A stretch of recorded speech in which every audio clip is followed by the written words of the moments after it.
Rude comment from boyfriend? For context, I had previously told him that while I was at the store a guy made a comment on me saying, "Miss, I don't know what you're doing at the gym, but whatever it is, it's working." Didn't think much of it since he seemed like a nice man, but I was texting my boyfriend at the time and decided to just mention it to him and continue the convo over text. A couple days later, we went to the beach with my sister and he randomly says, "Remember when you told me about the guy who said whatever you're doing at the gym is working? Well, I was looking at you earlier and realized it isn't. Don't get too cocky now. We're gonna need to make an intense fitness routine for you now." I'm 5 feet 6 inches and weigh 125 pounds, so I don't think he meant it literally, but why would he say that? It just sounded so unnecessary and kind of rude, especially since we weren't even on the topic and he brought it up randomly. It was in front of my sister too, but IDK if she heard, and hopefully she didn't. I've been thinking about that comment for a while and not sure what to do. He's inexperienced in relationships and is an honest person. Was he just jealous, or is he trying to bring my self-esteem down because he's insecure? Should I talk to him about it? He is negging you. He's trying to wreck your self-esteem so you won't be confident around other men. This will only get worse. Dump him. I kid, mostly. I mean, he could have been honest about how your comment about the other guy made him feel, and instead he comes at you with a very toxic, hurtful, damaging statement. In front of your sister, no less. Not cool. This at least calls for a conversation about how it made you feel. His reaction was completely uncalled for here. Huge red flag, op. Have there been others? Textbook negging. You have it nailed. He's jealous and insecure and inexperienced. We all have occasional jealous and insecure thoughts, but most of us are experienced enough not to be the asshole. I'm about your height, and when I was younger I was between 121,125. I had an obnoxious boyfriend similar to yours, and at first the rude comments were just, "I'm just kidding. You're so sensitive. Dramatic sigh, it's just a joke. We rip on each other all the time and that upset you?" They are not jokes. Not light-hearted little digs. We did not rip on each other in a friendly manner. He just put me down whenever he got the chance, and a couple times I clapped back. This is not okay. This behavior is not okay. Do not stand for it. Husband agrees with overturning Roe v. Wade. I, 37 female, and my husband, 35 male, have a problem. I'm middle road with my political support and fairly reasonable and logical with issues that may arise as an American. He is more conservative, following the opinions of the elders he respects most in his life while also trying to stay as far away from politics and religion as possible. I'm a woman who believes in an ultimate being. I am a spiritual woman and a well-read woman. I love my husband, and from what I can tell he loves me. We have a serious issue with communication that we are working on daily. Moreover, an issue that touches me deeply as a woman and as someone who had an abortion in 2018. My experience as a fit young white woman was awful, so I can only imagine what other women have had to go through. I tried explaining to my husband why overturning Roe v. Wade without codifying the privacy and healthcare it provides is like the start of a very dystopian world, not unlike Iraq in 1970s. Religion and government turned free women into property. I explained to him why I was scared, and if this has been in 2018, he would either be widowed or be a single-parent widowed. He refuses to talk to me about it. Just keep saying each state should decide the rights of its people. I don't agree with that argues anymore. Our work is too connected in too many ways to continuously overturn these civil rights. I tried also telling him the current voting rights case being reviewed by the Supreme Court could completely remove any accountabilities of state-level politicians and potential lead to mass voter fraud. Again, falling on deaf ears. He gets very angry with me when I try to talk these issues out because of we aren't on the same page. When the shit actually hits the fan, I don't know if I trust if he will be there for me. Too long did not read. My hubs and I have extremely different views on religion and politics. He refuses to talk about it, but it's become very important to me in these uncertain times. Edit. The abortion I received was his. I ultimately got the abortion at his request. He got a vasectomy after it happened. Honestly, you have two fundamental options.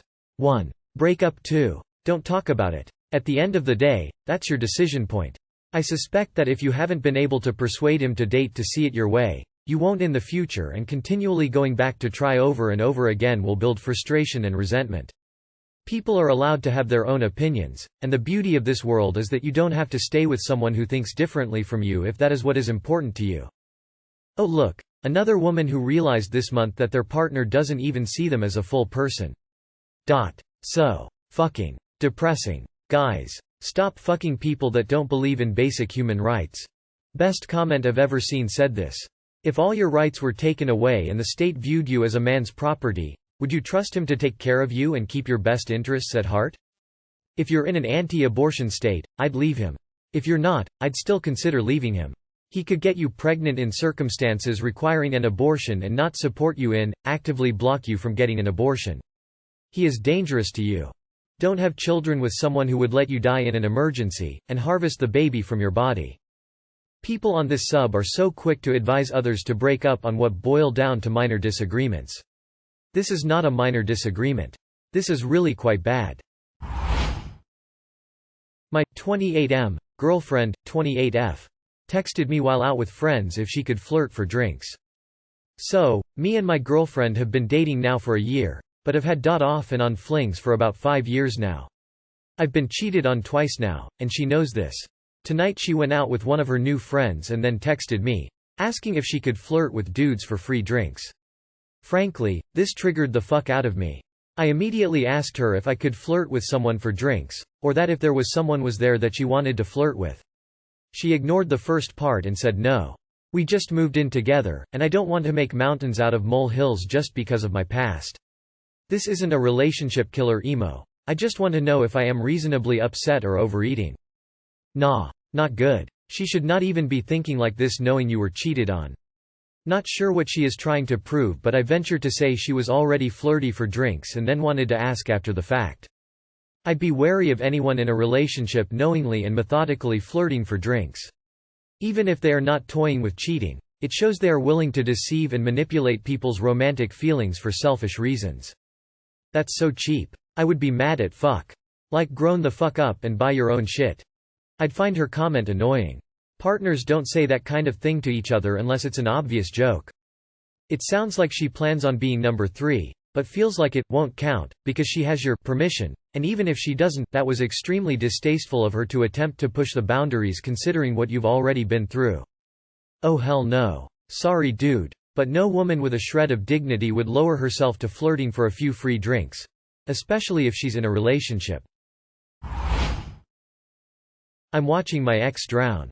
We, both mid-40s, broke up in November of last year. I think both of us thought we might work it out. That hasn't happened. To keep it short, she thinks I have been a serial cheater. I believe she has mental issues that need treatment. I have wanted to make sure she is on a path to success. She has repeatedly said she'd ruin my life. She really believes these things, and if they were true I would deserve that. She has had trouble getting on her feet. I have covered her rent for multiple months. Each time saying that we need to discuss how she becomes self-supporting, but that can only happen with a level of civility. I have been trying to cut the support off, but I still love her. She's had an incredibly hard life, but at her core is such a loving person. I've planned to make this the last month. But then we had a week of her yelling hurtful and dangerous things at my door. She now believes I have an ongoing relationship with her adult daughter, but that it started when she was underage. Neither of these things are true. She also likes to tell me how much richer, better the people she is with now. But still asks for financial help. I can pay. I'm not hurting my lifestyle, but certainly savings. I love her. I hope she gets the help she needs even if we don't ever find a path with us. I also think maybe she's not as sick as I think she is and is enjoying using me. This post is a mess. I want her to be okay even if there is no us. I can't be used as an ATM. How do you watch a person you love lose everything? By continuing to financially support her, you are enabling her. I know it feels like cutting her off would be unloving, but in these situations cutting the person off is the right thing to do for them, and for you. The reality is, if you keep doing the same thing, the same result will keep happening. Your relationship is textbook abuse.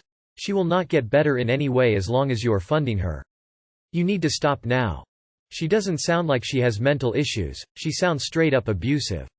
If I were in your shoes I would have gone no contact. Yelling outside my door is no-go zone. For her and your sanity you need to cut any contact. I'm sorry to say it, but it looks like you are a trigger for her insanity. She is deeply fixated on you, what you are doing, with whom, how. You need totally remove yourself from Get Life. You can support her giving her money, via transfers, but no contact. You are her spectator, your life is her stage to shout, blame, promising self-harm. You need to get out for both of you. It won't be easy, but you can do it. Having read your posts, I think the best you can do is to block her, move out and get yourself into therapy. Opt for your own sanity, you need to just walk away from this. I know it sounds hard. I know that want to care and that you still feel some love for her. But you are going to do yourself a huge disservice by continuing on like this. How do you watch a person you love lose everything? By not watching it happen. There is nothing left for you to do.